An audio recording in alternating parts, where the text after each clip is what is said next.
Assalamualaikum warahmatullahi wabarakatuh. Alhamdulillah, wassalatu wassalamu ala asrofil anbiya'i wa mursalin wa ala alihi wa sahbihi ajma'in, amma ba'du. Jemaah Masjid Raya Sumatera Barat yang saya hormati, mengawali tausiah ini tentu kita bersama mengajak diri kita untuk senantiasa bersyukur pada Allah atas nikmat yang begitu banyak yang kita rasakan, yang kita alami, yang kita terima, dan tidak bisa kita bayar apa yang sudah kita rasakan ini kepada Sang Pemberi, Allah, dengan nilai yang seberapapun. Oleh karena itu, mari kita bersyukur dengan mengucapkan Alhamdulillahirabbil alamin. Kemudian salam kepada Nabi kita Muhammad Rasulullah SAW serta keluarga dan sahabatnya. Pada kesempatan ini dalam kuliah Tauhid kita, topik yang ke-24 yaitu Al-Amal Al-Islam, aktivitas Islam. Bapak Ibu, Al-Islam sebagai din, sebagai agama yang mengatur kehidupan kita, bahkan yang mengatur alam, bahkan yang mengatur seluruhnya yang terjadi, menjadikan tertib berjalan baik dan teratur. Bumi berputar sangat cepat. Allah yang ngatur dengan aturannya, dengan ketentuannya, begitu dalam Al-Quran. Ada bulan, matahari, Allah yang mengatur. Bintang-bintang, planet-planet yang jumlahnya miliaran di alam ini, Allah yang mengatur. Allah dengan menentukan sistem, yang sistem itu berjalan dengan rapih, secara otomatis. Allah jadikan mereka saling kait-mengkait, saling butuh-membutuh, saling ikat-mengikat, dan saling menyatu. Itulah hebatnya Allah mengatur alam ciptaannya seperti itu.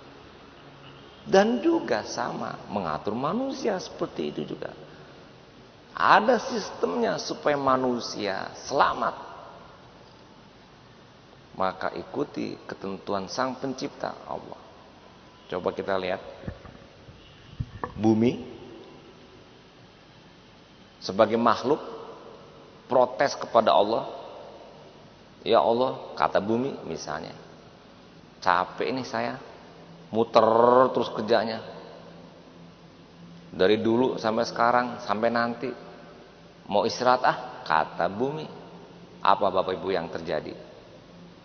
Bumi jangankan berhenti berputar, mengurangi sedikit saja kecepatan putarnya, apa yang terjadi? Coba masih ingat gak pelajaran SMA? Pada det jadinya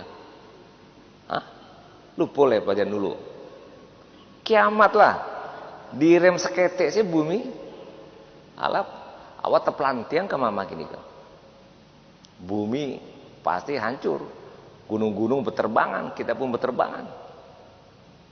Apalagi berhenti, ya sudah, kalau berhenti ya kita berdiri tetap tegak seperti tidak berubah ini karena kecepatan yang sangat tinggi sehingga kita tetap. Dulu waktu zaman SMA saya ingat betul nih. Air dimasukkan ke ember, kita kasih tali, kita putar-putar. Semakin kuat kita putar, nggak ada jatuh setetes pun air. Betul kan? Tapi kalau seandainya kita lambatkan itu putaran ember, langsung tumpah saja. Nah begitulah contoh sunnatullah, ketentuan Allah. Begitu juga di alam. Sama, Allah udah atur sistem ini, tertib, selamat, aman, damai, tentram dengan alam. Dan tidak ada kata-kata alam tidak bersahabat dengan kita. Itu salah. Alam itu bersahabat, yang tidak bersahabat kita. Alam itu makhluk yang gak diberikan nafsu oleh Allah. Dia mengikuti sesuai dengan sunatullah, ketentuannya. Kalau ada banjir, ada longsor, itu bukan alam tidak bersahabat. Kita yang menjadikan banjir dan longsor karena kita yang membuat ulah, kita yang tidak bersahabat dengan alam, yaitu merusak alam, dipotong pohon-pohon, akhirnya hujan lebat, tidak ada yang menyangga air hujan yang lebat itu karena pohonnya sudah hilang, dipotong, tidak ada lagi akar-akar yang menahan, akhirnya air langsung meluncur ke bawah dengan jumlah yang tinggi, masuk ke sungai, sungainya meluap, mahempa ke mama, akhirnya jembatan jatuh, sekolah jatuh, rumah rusak, segala macam. Ulah manusia. Padahal Allah tidak pernah menjadikan itu kecuali tangan-tangan manusia. Allah telah menjadikan sistem dalam kehidupan yang menyatu. Tadi sebelum kita mengaji, kita ngobrol sama Pak Dadet sama Pak Mudrika tentang peristiwa India dan Bangladesh ya, Pakistan. Ribuan orang meninggal karena panas. Jangan salahkan alam, salahkan manusia. Manusia yang mengganggu sistem yang telah Allah tentukan terhadap alam. Manusia yang telah mengganggu iklim yang telah tertib selama ini yang Allah tentukan. Manusia yang mengganggu dan merusak apa yang telah Allah buat. Akibatnya kita kena sendiri. Oh banyak nih tanya. Orang lingkungan hidup ngerti semua itu. Ada rumah kaca. Ada global warming. Ada cuaca ekstrim. Macam-macam istilah sekarang yang muncul. Ozon atmosfer kita udah bolong-bolong katanya. Udah bolong-bolong. Ini kan bumi, di atas bumi ini kan ada atmosfer. Ya, ada atmosfer itu waktu kita belajar dulu kan ada tingkat-tingkatannya kan, ozon-ozonnya kan. Nah, ini saya lupa. Pokoknya yang jelas ada pelapis-pelapis yang banyak di antara berfungsi untuk menahan matahari langsung datang ke bumi. Itu bolong sekarang ini, berlubang-lubang. Kenapa? Ulah manusia, pembakaran. Pabrik-pabrik, industri-industri membakar. Muncul CO ya Pak?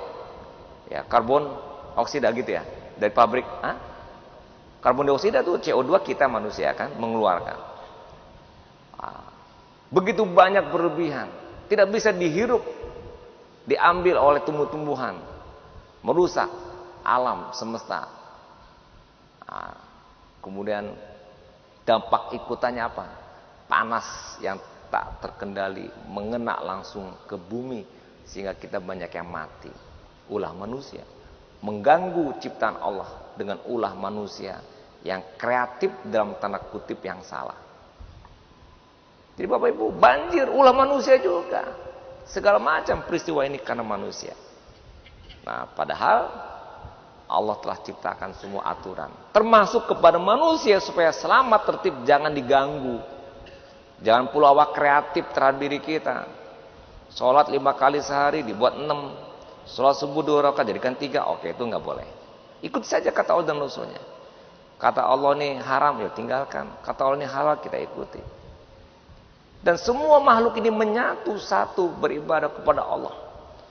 Alam taro anallaha yusabbihu lahu ma fis samawati wal ard wat thairus safa kullu qad alima salatahu wa tasbiha. Burung-burung yang ada di alam juga bertasbih dan berdoa kepada Allah seperti manusia. Jadi Bapak Ibu, Islam ini semuanya diatur oleh Allah dengan ketentuan-ketentuannya. Tapi burung-burung pun bisa mati ketika sistemnya dipotong oleh manusia.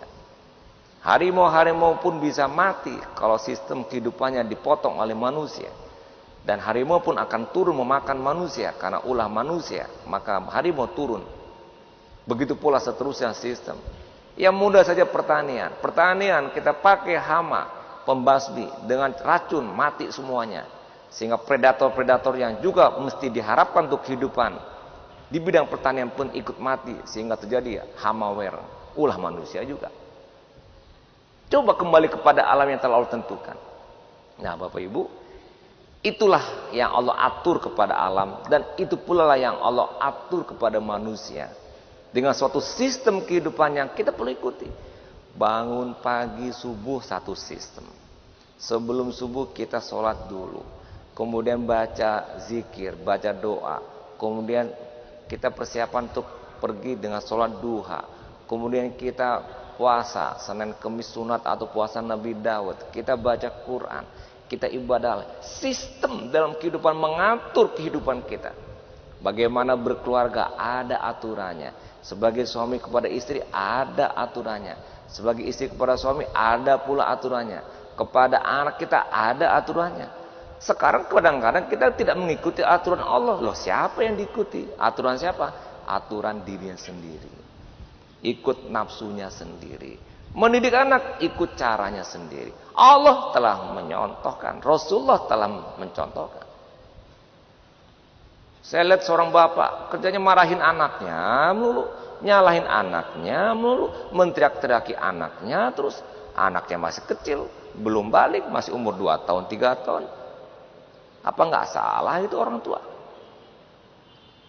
Nah, pasti dia tidak ikut Islam. Kalau ikut Islam, nggak ada contoh Nabi marah-marahin anak, apalagi masih kecil, maki-maki, teriak-teriak. Wah, itu kalau dilakukan kejadiannya anak akan jadi orang yang berkepribadian seperti itu juga. Kasar, keras, anarkis, bisa juga jahat karena ulah bapak yang salah mendidik karena dia tidak ikut Islam.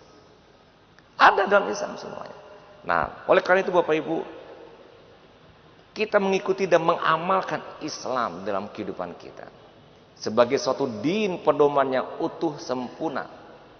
Ya ayyuhalladzina amanu udkhulu fisimi kafah. Islam yang kafah. Dan juga Islam ini untuk kita semua. Wa ma arsalnaka ila kafatan linnas. Untuk semua manusia. Untuk keseluruhan kita yang ada. Nah, kita ikuti. Bagaimana cara kita amalkan dalam kehidupan kita? Jangan cuma tahu tapi nggak mengamalkan, nggak ada artinya. Wa qul i'malu fasyarallah. Beramallah, bekerjalah, berbuatlah, beribadahlah, melakukan kegiatan, baru kita ada manfaat buat kita. Islam mencakupi al-i'tiqad, keyakinan. Islam juga mencakupi fikrah, pemikiran. Islam juga mencakupi syuuri, perasaan. Dan Islam juga mencakupi akhlak. Jadi Islam itu tidak hanya ibadah, sholat, lima waktu saja, tidak. Mengatur alam lingkungan hidup ini juga Islam. Berkeluarga, bekerja, beraktivitas Islam. Makan, minum, berpakaian Islam. Bergaul Islam. Semuanya. Baik dalam perasaan, dalam pemikiran, dalam keyakinan, dalam akhlak. Waladzi arsala rasulahu bil huda wa dinil haqq liyudhhirahu 'ala dini kullih wa kafa billahi syahida. Allah menurunkan sebagai hudan, petunjuk kepada kita. Sebagai pedoman bagaimana keyakinan, pemikiran, perasaan, perilaku dan kepribadian semuanya tersibgoh, terwarnai sibgoh taullah wa man ahsanu sibgoh, yaitu dengan Islam. Sehingga demikian Bapak Ibu, mengamalkan Islam dengan pikiran, perasaan, keyakinan, perbuatan, semuanya kita lakukan dengan nilai-nilai Islam. Nanti ada yang protes, Pak, kalau gitu susah Pak jadi orang Islam. Ada orang bukan Islam, dia tertarik dengan Islam sebetulnya. Ketika ngobrol-ngobrol keluar kata-kata begini, saya sebetulnya mau masuk Islam, cuman Islam tuh banyak banget ya katanya, kerjaannya katanya, sholat 5 kali sehari ini begitu katanya. Nah, terus saya tadi disebutkan juga yang ngatur makan, minum segala macam. Jadi Bapak Ibu, kalau kita pikir kelihatannya banyak yang ngatur kita, tapi pada dasarnya, nah ini yang perlu dicatat oleh Bapak Ibu, semua perintah Allah cocok dengan hati nurani dan cocok dengan kemauan kita. Semua larangan Allah cocok dengan hati nurani dan cocok dengan maunya kita. Oleh karena itu pengertian amar ma'ruf nahi mungkar yaitu memerintahkan mengajak orang kepada yang ma'ruf, yang dikenal oleh hati dan fitrah kita. Diajak untuk kembali kepada fitrah yang maunya kita, dan melarang berbuat sesuatu yang diingkari oleh hati dan diingkari oleh kemauan kita. Jadi perintah Allah semua itu cocok semua, jadi nggak ada beban. Kata Allah, makan yang cukup, nggak boleh berlebihan. Ya Allah, nggak disuruh pun kita bakal makan yang cukup. Jangan berlebihan, tak jadi penyakit. Tahu aku, makan berlebihan jadi kolesterol nasinya, diabetes segala macam. Itu larangan Allah. Kata Allah, malam-malam nggak boleh begadang. Tahu aku, nggak perlu diperintahin pun juga aku akan tidur malam. Siang-siang bekerja, tahu juga, bekerja siang bukan untuk tidur. Disuruh berolahraga, tahu, saya juga mesti berolahraga. Itu perintah-perintah Allah dan Rasulnya. Nyuruh makan yang benar, nyuruh minum yang benar, nyuruh berolahraga dan sebagainya. Lah tanpa disuruh pun kita bakal ngerjakan. Bersuruh jujur. Lah Bapak Ibu, kita mau diterima oleh teman-teman, ingin diterima oleh pimpinan, ingin diakui oleh kawan, kita akan jujur. Kalau nggak jujur bohong, kita akan dibenci oleh orang. Jujur, pasti kita akan jujur. Nggak usah disuruh, kita akan jujur. Nggak usah disuruh, kita akan disiplin. Kita akan sungguh-sungguh berkata benar tanpa disuruh. Artinya apa? Bahwa yang disuruh oleh Allah semuanya adalah kemauan kita juga. Semuanya sesuai dengan kita juga. Jadi kalau kita berislam, menyatu dengan seperangkat seluruh makhluk yang ada dalam mengabdi kepada Allah, menyamakan derap langkah, kaki, tangan, gerak kita mengabdi kepada Allah dengan derap langkah alam semesta ini, menyatu kita untuk menyembah kepada Allah dengan satu kebersamaan sebagai makhluk kepada Kholiknya, dan yang kita lakukan cocok untuk diri kita. Jadi kalau misalnya nggak cocok itu apa? Pak Mudrika, pagi-pagi kok jam 7 Amus suruh apa ya? Tajung Kelawi, beranang sampai ke Mentawai. Nah itu udah cocok tuh. Pasti menolak itu. Kayak Pak Mudrika, ada namur Pak. Apa antian ke yang pun jadi kepala dinas berhenti kini kok Pak. Pak doa mau beranang lo ke Mentawai ini. Kenapa? Karena perintah itu nggak cocok. Dan tidak ada perintah Allah yang tidak cocok. La yukallifullahu nafsan illa wus'aha. Tidak ada suatu perintah atau beban yang Allah yang membebani kita kecuali dengan sesuai dengan kemampuan yang kita miliki. Pak Putrika, jam 7 ya sekarang. Jam 7:30 nanti masuk kantor ya. Jam 4 nanti pulang ya. Aku Pak Putrika, siap Pak. Ndak Pak suruh ke abu tiba Pak aja. Ya kan? Ndak abu suruh pun pasti Pak Mudrika tiba kantor jam 7:30 pulang nyampe. Begitulah yang Allah perintahkan kepada kita. Karena semuanya cocok dengan kita. Kata Rasulullah, an-nikahu sunnati. Nikah sunahku. Kecil apa-apa kecil ibu. Ndak disuruh dia bukan nikah aja. Ndak talo dia mau ndak nikah tuh. Nah, begitu. Jadi itu perintah-perintah Allah dan Rasul semuanya silakan sebut. Termasuk yang menutup aurat, hijab. Kalau hati nurani akan mengatakan enggak usah disuruh pun aku akan tutup rambutku, aku akan tutup tanganku, akan tutup kakiku. Karena kalau terbuka, apa yang terjadi? Misalnya orang menggaduh-gaduh awal, orang macam-macam, pasti banyak saja akibat negatifnya.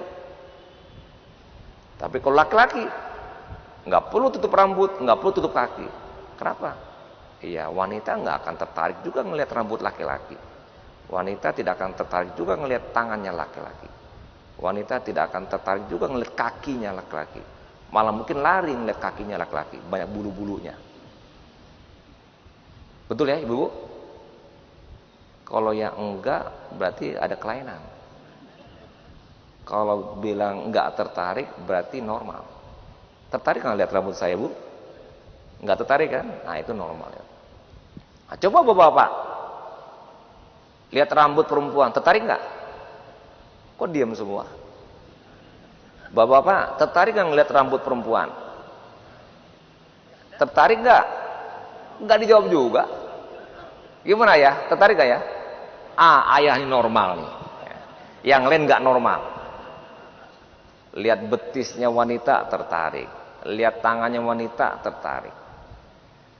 Oleh karena itu yang halal kepada istri kita, yang lain tidak boleh. Nah ini Allah tutup, kan Allah Maha tahu dengan yang diciptakannya. Nah jadi kondisi begitulah yang kemudian menjadi tampil dalam situasi dan kondisi yang juga islami, yang muncul dari pikirannya Islam, perasaan yang Islam, keyakinan yang Islam, perilaku yang Islam. Maka kemuncullah yang Islam juga. Walladzina tabawwa uddaro wal iman min qablihim yuhibbuna man hajaru ilaihim. Kondisi di Madinah yang saling berukhuwah sesama muhajirin dan ansor. Dan kemudian juga muncul sikap yang islami, santun berbicara, berperilaku jujur, bekerja sungguh-sungguh serius, profesional, ikuti arahan yang ada, tidak boleh berbohong, tidak boleh berdusta, kerja tidak boleh fiktif, kerja tidak boleh menyimpang, dan seterusnya. Itu sebagai amal Islam yang wujud dalam kehidupan kita dari pemahaman, keyakinan, pikiran, perasaan kita yang islami. Muncul dalam perbuatan kita. Sehingga Bapak Ibu yang saya hormati, semuanya itu dalam ibadah kepada Allah. Jadi Allah kan menciptakan manusia untuk menjadi hamba yang mengabdi kepadanya. Wa ma khalaqtul jinna wal ins illa liya'budun. Tidaklah diciptakan jin dan manusia kecuali mengabdi. Jadi kita ini untuk mengabdi. Visinya Allah menciptakan manusia dan misinya juga untuk mengabdi kepadanya. Nah, ada lagi yang protes, oh nih Pak, awak disuruh mengabdi 24 jam kali 7 hari, seumur-umur sampai mati, non-stop disuruh ibadah. Oh nih susah jadi orang Islam Pak. Nggak usah jadi orang Islam sila Pak. Jadi mengabdi itu bukan sama dengan sholat saja. Mengabdi itu bukan sama dengan ibadah puasa saja. Tapi kita bekerja pun mengabdi kepada Allah. Pergi rileks pun istirahat mengabdi kepada Allah. Pergi jalan-jalan bahkan keluar negeri pun dalam rangka mengabdi kepada Allah. Berjalan-jalan itu adalah syah. Ya, itu berjalan-jalan juga Rasulullah menyuruh juga. Nah, jadi Bapak Ibu, bukan berarti kita dibelenggu dengan Islam.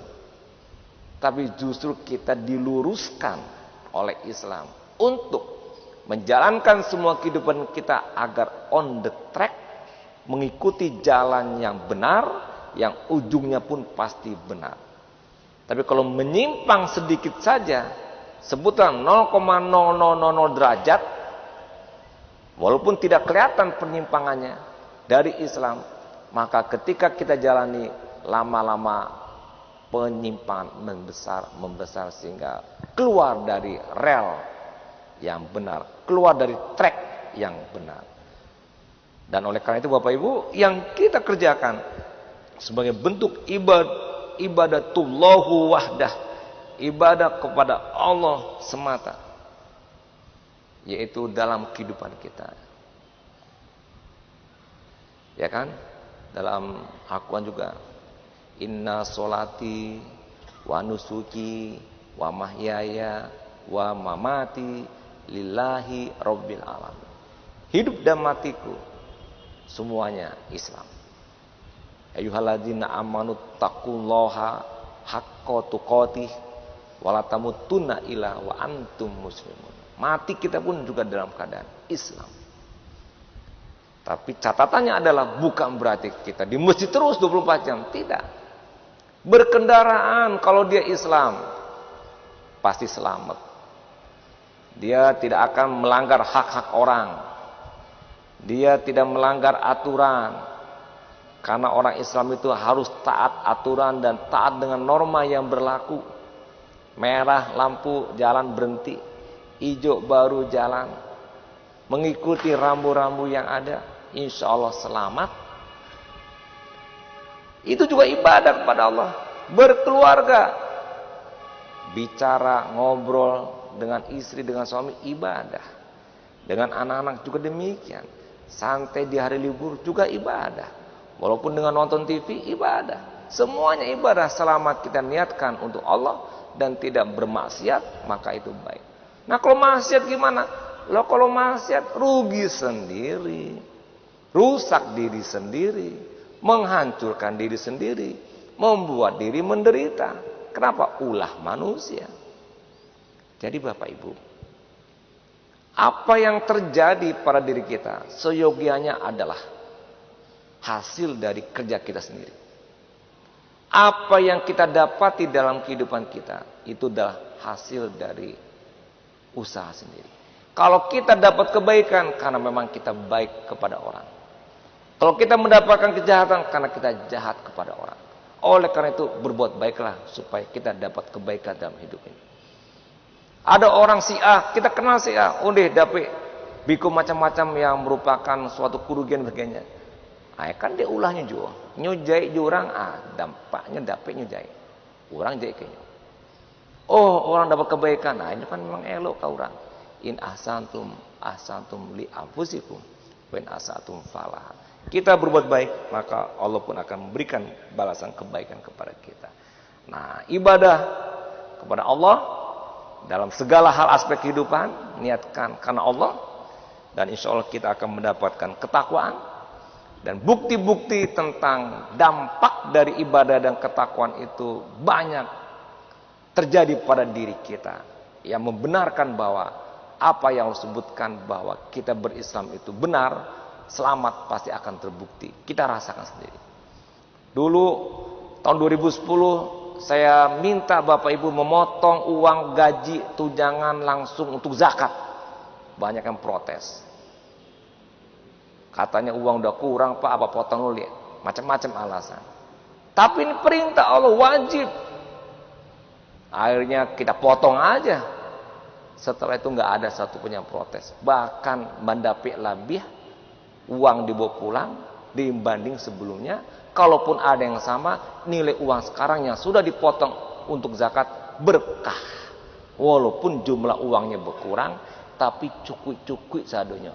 Dulu piti banyak, tidak dikurangi zakat, walaupun banyak kurang-kurang taruh setiap bulan. Setelah diamalkan, kita akan mendapatkan bukti-bukti kebaikan Allah kepada kita. Kita akan mendapatkan kemenangan.